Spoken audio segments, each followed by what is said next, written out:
Halo, Pak Adit, selamat sore. Selamat sore Pak, suara saya bisa Halo? didengar? Bisa Pak, silakan Pak.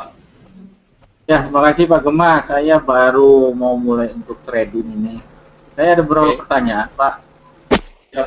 Yang pertama saya ngelihat kan kalau dari posisi yang Bapak sampaikan, ini kan Bapak dengan cepat melihat segala macam saham yang ada ya. Ya. Pertanyaan saya yang pertama, gimana Pak memilih dari sekian banyak saham itu yang akan kita mainkan di hari ini misalnya atau di hari esok? Itu yang pertama Pak. Ya. Kemudian kalau yang kedua, kalau yang cara melihatnya tadi memang lebih tepat menggunakan bar ya Pak ya.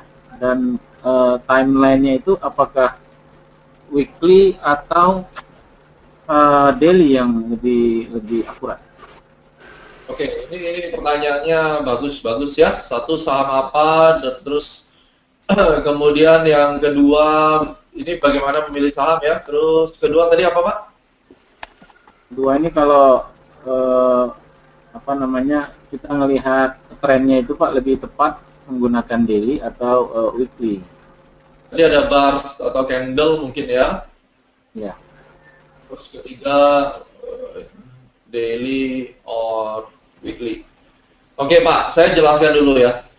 Pada prinsipnya Pak, pada prinsipnya ya, saham apa itu memang yang paling susah di Indonesia. Sekarang ini ada sekitar 500 emiten. Ya.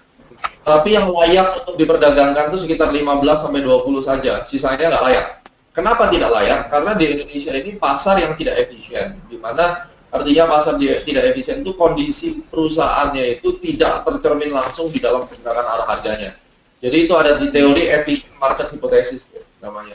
Nah kalau di Amerika misalnya Facebook, begitu dia IPO dan dia ketahuan markup habis-habisan hari itu juga dia tidak habis. Tetapi di Indonesia lucu, saham baterai yang jelas gak ada isinya bisa ditarik sampai 8.000 dan kemudian dikembalikan lagi ke 50, investor rugi dan seterusnya. Ini yang terjadi di Indonesia sehingga bisa dikatakan bahwa kinerja perusahaan itu tidak terefleksi langsung dengan price-nya.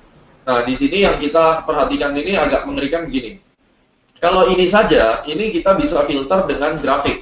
Jadi, selama harga itu bullish ya, saya nggak peduli sahamnya apa ya, saya akan tetap buy. Yang jadi permasalahan adalah, di dalam trading kita itu kan kita market ya, kita selalu ada bid dan offer. Berbeda dengan futures. Kalau futures market itu ada yang namanya over the counter market. Ini dikuasai oleh liquidity provider. Berapapun yang Anda mau, berapapun lot yang Anda buang, itu akan ditampung oleh mereka. Gitu. Ada liquidity provider, dan ada liquidity provider besar-besar, ada Citibank, HSBC, Merrill Lynch, dan seterusnya lah. Tetapi kalau di saham, itu larinya debit over. Jadi sometimes, kalau chartnya pun bagus, ya. Terus kemudian, Anda beli. Mungkin hari ini overnya ada 1.000 gitu, Anda beli. Besok, bisa jadi overnya itu cuma 10. Jadi walaupun Anda untung, Anda bisa nyangkut, untung nggak bisa keluar. Itu yang terjadi di Indonesia. Oleh karena itu memang agak pelik. Di Indonesia ini investor baru, 90% investor baru, itu pasti rugi. Saya nggak bisa nutup-nutupin lagi dan mau ngomong di depan direktur bursa pun, direktur bursa yang lama pun, saya sempat singgung.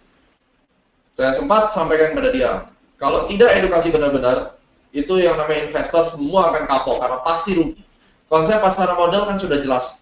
Emiten datang ke bursa mencari modal. Modal yang dipakai modal investor, dipinjam dulu, dibawa, habis itu sahamnya diturunin lah ibaratnya supaya Anda nggak jual lagi kan. Ya kalau seperti itu gimana caranya? Ya kan? Jadi dalam kasus seperti ini, Anda harus memang mengenal karakter dari saham ini selain dari grafiknya, Anda juga harus tahu bahwa dia memang memaintain likuiditas itu. Dia pastikan bahwa setiap hari itu ada lot yang bagus, kemudian emiten itu harus punya uang, Pak. Ini yang Anda harus tahu.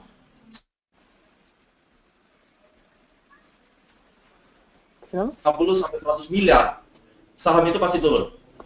Pertanyaan saya, emiten punya uang nggak untuk mengeluarkan 50 miliar sampai 100 miliar minimal untuk bayar komisi supaya harga sahamnya dimainkan? Anda jangan berpikir bahwa saya ingin BRI tetap naik, saya ingin BCA tetap naik. Emangnya untuk naikin harga saham itu nggak ada biaya? Orang selalu bilang, jangan beli saham gorengan. Emangnya BRI, Unilever nggak digoreng? Saham mana yang nggak digoreng? Kalau saham itu tidak pernah di-maintain atau tidak pernah emiten itu mengeluarkan uang khusus untuk menahan supaya tidak jatuh, atau untuk membuat harga saham itu naik, apa yang terjadi? yang terjadi ya sahamnya pasti turun. Banyak sekali yang sudah seperti itu. Saham Lorena baru IPO langsung habis, ya kan? Nah, inilah pasar modal. Jadi kalau Bapak tanya saham apa yang harus kita beli, makanya saya bilang ini pertanyaan bagus sekali, dan ini harusnya dijawab langsung oleh direktur bursa, dijawab langsung dengan OJK, supaya mereka bisa jujur jawab sebenarnya apa permasalahan. Ini pertanyaan simpel loh. Anak SD pun bisa tanya, saham apa yang harus dibeli? Tetapi kalau sudut pandangnya menjawabnya dengan apa yang terjadi benar, ini menjawabnya bisa 2 jam. Ya, karena kasus ini. Jadi Anda harus tahu dulu 15-20. Makanya kalau di E-Club kita tidak sembarangan dikasih saham. Kita mungkin beli BRI ya, kenaikannya 5% gitu. Di satu sisi saham tetangga mungkin ada yang kasih rekomendasi, waduh kenceng banget naiknya 20%. Saya tidak bergeming ke sini. Pengalaman saya udah rugi habis-habisan saya di stock market. Biarin aja mereka 20%. Saya lebih banyak klien-klien di E-Club itu soalnya banyak klien yang memang net worth dari portofolionya di atas 500 juta. Sometimes mereka waktu kita kasih rekomendasi BRI, ya, ini menarik nih, ada satu klien ya, sekali beli BRI itu bisa masuk 20M Pak, sekali nge-hit. Ada lagi satu ibu-ibu, itu sekali beli Bank Mandiri, BRI, kita kalau kasih rekomendasi bisa 9-10M. Satu E-Club plus grup kita kalau kita kasih rekomendasi beli, itu rata-rata bisa entry bisa 50-100M. Bagaimana kalau saya suruh dia beli saham kecil, misalnya siap, rekomendasi buy siap masuk, bisa auto reject, dan yang beli orang-orang kita sendiri. Ini kelemahannya Pak. Makanya kita hanya lakukan rekomendasi untuk saham yang satu big cap. 15-20 ini nggak jauh-jauh, BUMN pasti. Kemudian kalaupun mau swasta itu konsumer seperti Unilever. Itu adalah saham-saham yang tidak akan pernah habis slotnya di pasar, dan mereka menyediakan budget ya untuk memaintain harga sahamnya. Jadi kurang lebih ini. Nah, disinilah nanti akan terpisah investor yang pada dasarnya masuk ke pasar modal itu sebagai domba yang siap disembelih, atau Anda bersama-sama dengan para profesional itu untuk cari makan. Jadi itu jawaban yang nomor 1 Pak ya, supaya bisa dapat gambaran. Kedua, menggunakan bar atau candlestick. Saya pribadi, saya lebih suka menggunakan price bar seperti ini karena lebih clean, lebih enak dilihat ya daripada candlestick. Kadang warna itu mempengaruhi, ya, merah dan hijau itu membuat psikologi kita agak terganggu. Begitu kita ngeliat hijau, kok rasanya happy gitu. Ada satu candle merah aja ketakutan ingin keluar. Padahal sebenarnya merah juga belum tentu jelek gitu. Di dalam astrologi kita kalau beli saham itu pada saat semua orang udah ketakutan, stres, kita nambung-nambungin di bawah malahan. Itu bisa seperti itu karena ya memang kita fokusnya menggunakan bar. Jadi kalau hitam gini kan netral, nggak kelihatan merah, hijaunya seperti itu ya. Jadi lebih baik, dan untuk menggambar trend line dan chart pattern itu akan lebih gampang kalau kita pakai price bar. Ya, tetapi Vera sekali lagi, kalau preference standar dari Astro kita selalu pakai bar chart. Kemudian apakah time frame-nya itu daily, weekly? Kalau Anda perhatikan Pak, sebenarnya weekly dan daily ini nggak ada bedanya Pak. Semua itu sama time frame ya. Time frame itu sebenarnya yang paling utama itu adalah daily. Kenapa? Karena bursa itu tiap hari buka dan tiap hari tutup. Satu candle, satu bar ini bermakna. Jadi kalau Anda buka monthly, kalau kita perhatikan baik-baik, monthly-nya ini misalnya, even monthly ini kan dari atas ke bawah ini turun, di dalam range ini turun. Waktu kita zoom, ya mungkin kita lihat di sini saja biar lebih clear ya. Ini kita misalnya kita analisa gold ya. Nah, kita perhatikan gold ini kalau secara weekly, area yang saya kasih kuning, area kuning nih, dari sini sampai sini. Ini turun, dan pada saat saya zoom area kuning yang di sini, ini kan naik ya, naik. Pada saat saya ganti daily, area kuning ini masih tersisa, dan Anda bisa melihat kenaikannya dengan lebih detail. Ini sebenarnya seperti Anda menggunakan kaca pembesar. Anda buka 4 hourly, ini juga naik, tapi di zoom lebih dalam. Nah, fungsi dari time frame itu sebenarnya kalau saya selalu menggunakan time frame yang pada saat saya buka itu tidak terlalu banyak pergerakan harga yang noise. Jadi dalam kasus ini daily saya rasa cukup, udah kelihatan cukup bagus, dan kemudian gold ini akan bergerak sideways, pelan-pelan dia merangkak naik misalnya, itu cukup bagi saya. Baru nanti saya turunkan time frame untuk bisa masuk biar lebih presisi. Kurang lebih begitu Pak. Pak Gemma mau nanya sedikit yang pertama tadi Pak. Ya. Kalau misalnya dari top market gitu, saya lihat itu kan ada frekuensi, volume, dan gain Pak. Ini masalah memilih ini Pak. Apakah itu bisa menjadi acuan? Apakah frekuensi, volume, atau gain yang kita pilih? Nggak bisa Pak. Itu adalah frekuensi yang terjadi hari ini, tetapi papan itu tidak ceritain besok frekuensinya jadi apa. Itu jeleknya saham Indonesia. Jadi hari ini bisa volumenya besar, frekuensinya banyak, besok tiba-tiba hilang gitu aja juga bisa, Pak. Ya, artinya hanya Unilever, BRI, BCA yang kira-kira emang terkenal sekali yang akan kita mainkan ya. Betul, Pak. Perusahaan-perusahaan yang besar yang punya uang untuk memaintain harga sahamnya. Prinsipnya itu. Kalau perusahaannya sendiri masih butuh duit, dia nggak bakalan jagain sahamnya, Pak. Gitu loh. Nah, saham-saham ini hanya akan naik kalau dia butuh pendanaan lagi. Butuh pendanaan lagi ya right issue. Makanya konstruksi tahun 2014 naik habis-habisan ya karena sebenarnya dia lagi mau mencari pendanaan baru. Right issue itu kan sebenarnya dia IPO yang kedua gitu loh. Kalau dia nggak bagus, siapa yang mau kan? Pak Gemma, pertanyaan terakhir boleh nggak Pak masalah Unilever? Ya kenapa Pak? Nextnya Pak, besok kira-kira gimana?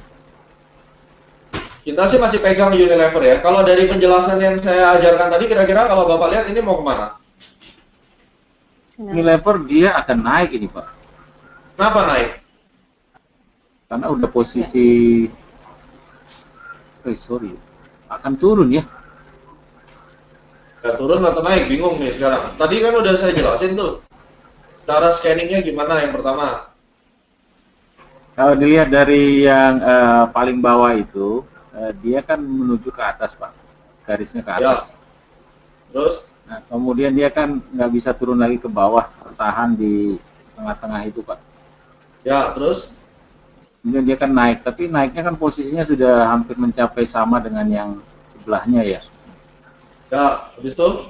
Kemudian dia turun lagi kan, ini kemudian ada ingin naik lagi nih saya lihat. Nah, makanya sekarang nggak usah ragu, nggak usah terlalu complicated. Pertanyaan saya, kalau disuruh pilih probabilitas 60%, dia cenderung naik ke atas atau turun gitu loh. Simple sebenarnya. Ini gini. Atau ini. Ini kayak ini aja Pak, kayak main itu.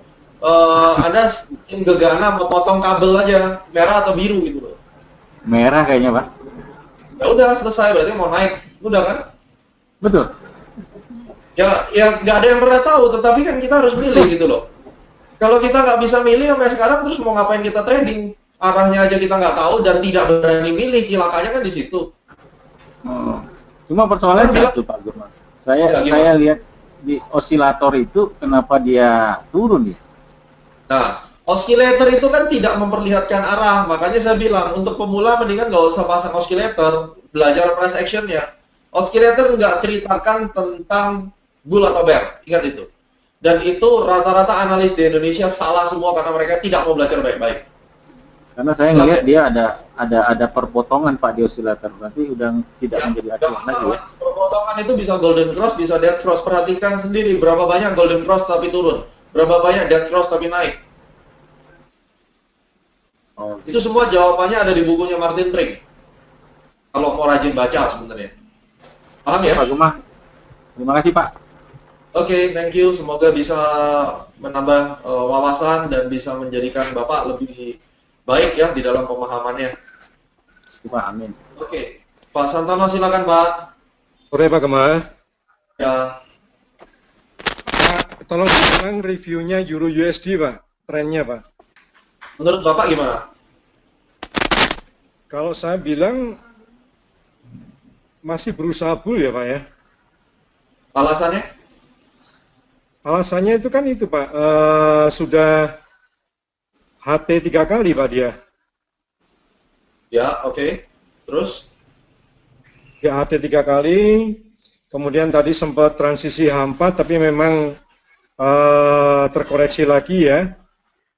Kalau saya lihat ya memang secara tendensi lebih besar arahnya ke atas ini. Baik Pak. Oke, bagus Pak. Oke, di sini ada kakak. Saya nggak tahu ini Bapak atau Ibu ya. Coba silakan berbicara. Moving average-nya pakai moving average berapa? Tadi saya menggunakan 21. Kenapa 21? Karena itu adalah angka dari Fibonacci. Angka Fibonacci ya, 5, 8, 13, 21, 34, dan seterusnya. Ini ada pertanyaan, di antara angka-angka Fibonacci lebih baik pakai yang berapa? Nah, untuk pakai moving average atau untuk Fibonacci ratio nih, Pak. Kalau kita ngomong tentang angka-angka yang untuk dipakai moving average, saya biasanya jadi gini, pertimbangannya ya. Kita itu kan kalau bicara tentang trading, saya selalu mencari posisi 45 degree. Ini namanya teori vektor ya, kalau di sekolah dulu belajar vektor. Suatu pergerakan harga yang naik 45 derajat itu bagus ya. Dan ini menandakan tren yang ideal. Satu hari 1% lah, rasionya kan 1:1. Kalau dia mulai agak lemah, dia berarti di 26 derajat, di mana 1% itu membutuhkan 2 hari misalnya. Kalau dia sangat kuat, dia berada di level 62 derajat, itu 1 hari 2%. Nah, nampaknya yang saya lihat, saya amati, moving average 21 itu bisa memfasilitasi pergerakan yang 45 ini. Sedangkan kalau kita menggunakan moving average 8, 7, yang kecil-kecil seperti itu, Anda hanya akan melihat yang besar-besar seperti ini. Which is sebenarnya most likely pergerakan harga itu paling banyak berkisar di 45 degree ini, dan ini yang mau kita lihat kan sebenarnya. Jadi selama harga itu kalau di dalam do teori, ini kan bull participation namanya. Ini fase partisipasi menurut do teori ya, teori fase harga. Itu di 45 degree up, ini bisa ditangkap dengan moving average antara 21 dan 34. Kalau kita pakai moving average yang 90, itu biasanya menangkap pada saat dia jatuh daripada 45 derajat. Ini kan dia akan jatuh ke range yang kemiringan ini biasanya jatuhnya di 90. Kalau angka Fibonacci kan 89. Ini saya gunakan 90 karena ini merupakan satu perhitungan. Kalau di dalam arah mata angin itu kan 90 ya. Di sini 90, 180, jadi dasarnya itulah sebenarnya. Jadi semoga menjawab ya Pak Yeye. Untuk meng-capture 45 derajat, it means you have to use moving average 21 sampai 34, range-nya lah, kurang lebih itu ya. Bu Rolando, belajar planetary di mana? CAT level 2, Ibu akan belajar tentang full planetary. Banyak sekali planetary system yang diajarkan, Anda bisa beli bukunya, tetapi daripada sesat belajar planetary mendingan tidak kenal sama sekali. Sekali Anda tersesat dan banyak orang-orang yang mengikuti Astronaci coba-coba belajar sendiri, maaf kata, kalau Anda coba praktek tradingnya pasti hancur lebur. Jadi saya sudah katakan, astrologi very subjektif. Kalau Anda belajar technical analysis saja nggak beres, lalu Anda masuk ke astrologi, Anda pasti tamat. Mendingan nggak usah kenal sama sekali tentang planetary cycle. Yang di CAT saja sudah belajar price action-nya bagus, masuk ke level 2 di planetary aja bisa pusing 7 keliling gitu. Apalagi yang nggak jelas ya. Kemudian mereka coba-coba langsung masuk ke astrologi, apa yang mau dicari, karena dasarnya tetap price action ya. Pak Ridwan, untuk CAT skema dan lain-lain nanti akan dijelaskan oleh Carlina ya. Jadi CAT ada 2 certification atau CAT yang langsung S2 ya, CAT master ya. Postgraduate, langsung setelah CAT Anda lanjutkan program S2-nya selama 6 bulan, CAT-nya setahun, setelah itu Anda akan dapat gelar Magister Management, dan silabus dari CAT akan masuk di transkrip yang diakui oleh Dikti. Ya. Tergantung nanti Bapak mau pilih yang mana. Kalau Bapak ada S1 dan kemudian Anda melanjutkan jadi Master, itu di sana. Karena di CAT nanti di level 3 Anda harus membuat tesis. Tesis yang ada di CAT itu yang akan nanti dipakai untuk tesis S2 pada akhirnya. Ya. Bisa Pak, bisa sambil kerja juga, nanti bisa langsung ngobrol sama Carlina ya, karena ada tes masuknya juga. Jadi CAT prinsipnya kita yang memilih Anda, karena ini proses mewariskan sebuah ilmu ya, tidak semua memang daripada nanti pada akhirnya mutung di tengah jalan karena nggak sanggup. Ya Anda bisa tanya sama teman-teman yang sekarang lagi struggling juga, nggak gampang. Kita bisa katakan bahwa apalagi udah masuk ke level 2 itu kalau nggak ngikutin secara tekun, agak berantakan pasti ya. Oke, pertanyaan terakhir mungkin. Mudah-mudahan dengan ini Anda bisa menjadi trader yang lebih baik ya. Setidaknya seperti tadi kita tes Pak Ridwan ya, itu menanyakan tentang saham Unilever ya kalau nggak salah tadi kan. Nah, jadi sebenarnya Anda sendiri udah bisa jawab gitu loh, hanya saja kurang percaya diri. Bagaimana supaya percaya diri? Ya tiap hari coba tebak-tebakan, bikin 10 analisa, lalu besok seminggu depan dibuka lagi dari 10 yang saya bikin yang benar mana. Kalau yang benar sudah mulai 6, 7, wah itu udah mulai bagus.